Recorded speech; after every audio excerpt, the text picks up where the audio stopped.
That's an important distinction. Thank you very much, Ildiko.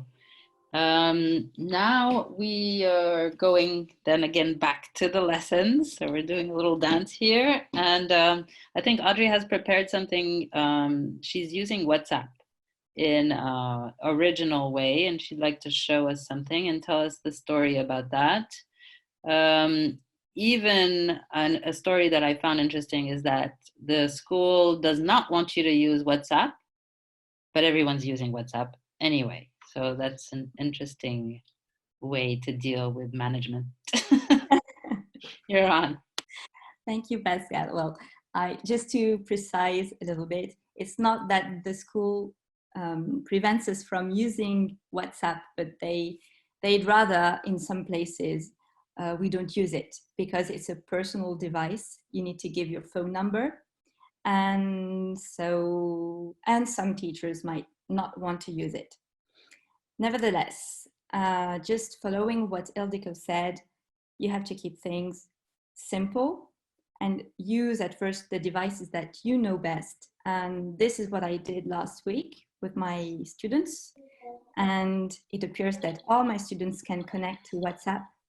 So I created a lesson, a 1-hour lesson with a very simple instruction. And I'd like to show you how you can just keep in touch with the students and have a lesson going on in a very structured way through WhatsApp. And then you can eventually apply it to other devices. So I'm going to share my screen again, just a little second. Open the document.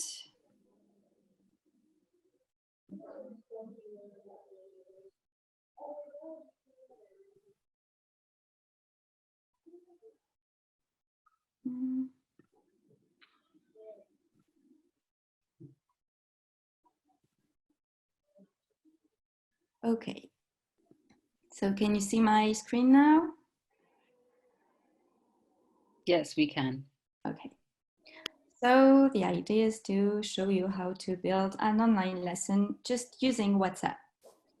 So the first thing to do, of course, well, is to think about the aims. 2 very simple aims is first to provide an online lesson with a simple tool and to keep in contact with students, which to my eyes for now is my main aim.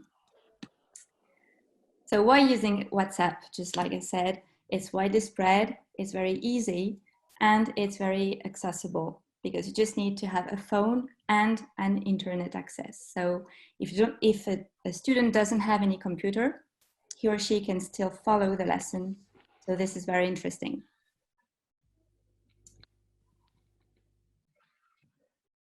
To get ready, you have 2 pre-tasks to do. So have your lesson or exercise document ready.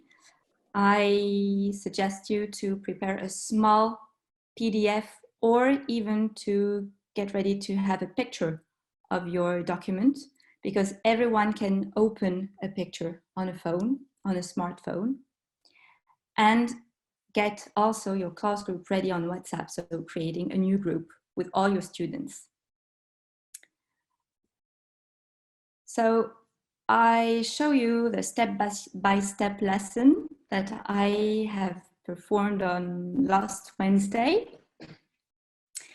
And so we started with a greeting ritual. So we have had 2 lessons with my students. They both start with greeting us. I think this is a very important time. As for now, what we are doing is that I am speaking, so recording my voice on small voice recordings that I post, and they answer through text message. One good thing is that I can see at a glance who's here and who's not. So I will be able to see if ever a student is not connecting with us and to eventually try to know why he or she is not connecting. Just like we were talking before, students are back home all day and we don't know the different situations they might deal with. So I think it's important for me, at least, to really keep an eye on what's going on so that I can react if ever I see that a student might not be responding. So that's the first step, which takes about 3 minutes. Then to start working, what I do is that I give a simple instruction in a vocal way, so still recording my voice, and I share one document with a lesson or with an exercise. And I indicate a time limit. So for example, right now, you're going to work to do the exercise 1 on this document, and I give you 15 minutes to do it. So the students can work in autonomy, which is very interesting also because we are not using, for example, Skype, which can slow down the whole network. And they have the documents on their phone and they can write down the answers, for example, for an exercise. Meanwhile, they can ask questions. So they type down the questions and I answer, writing also, so that everyone can follow on the group what are the questions and what are the answers.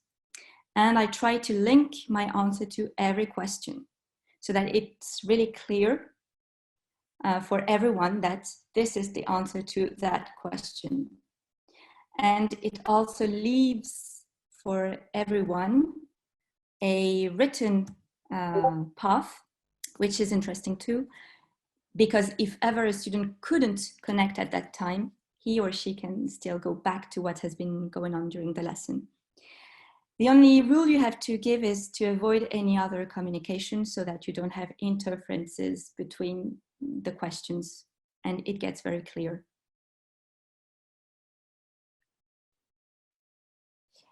For the step 4, it's an overview of the work and the correction that you might give back and the feedback.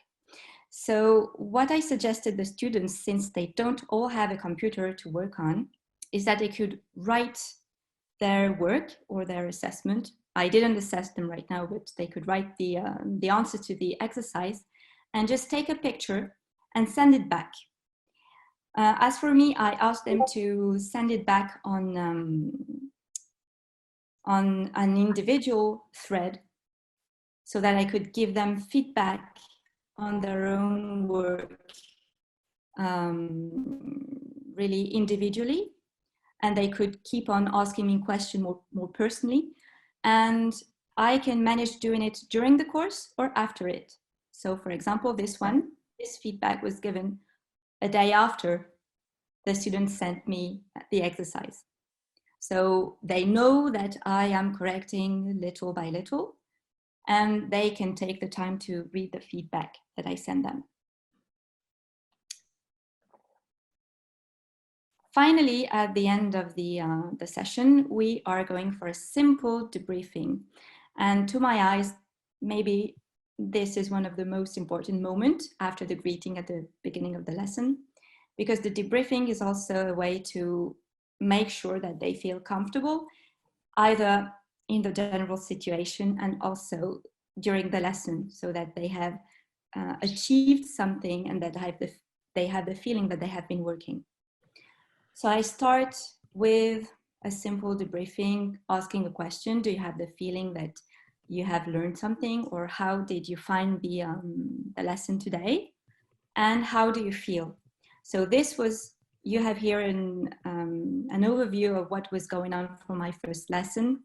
I asked them for closing round and debriefing to pick up a smiley that represented their feeling and to add an adjective describing them. So they didn't really describe themselves, but they described the lesson, saying mostly that it was interesting and calm and well organized. So I was quite comforted after this first lesson that they felt like this. And also I tried to find some new things, more surprising. So for the second lesson that we had on Wednesday, I asked them, for example, to share a film that they would recommend, because it was our last lesson before the weekend. So I said, for this weekend, which film would you recommend? And I participated to the final debriefing and closing round, which is, I think, very important too, because I mean, we are a whole class, the teacher and the students, and I think this link is very important. Just in the end, to add one more thing, this was a very simple way to work. I was used to using WhatsApp with my classes, so this was not a new device for us. There again, just like Ildiko said, I think that one of the best things to do is to take your time and just do what you feel like doing. So take time to discover a device, and really just don't force you to go towards a device. But what I mean also is that you can do things very simply, keep in touch with the students and show them that you are here and that you are structuring a lesson very simply, and that in 1 hour they can achieve some good work and have a good feeling in the end.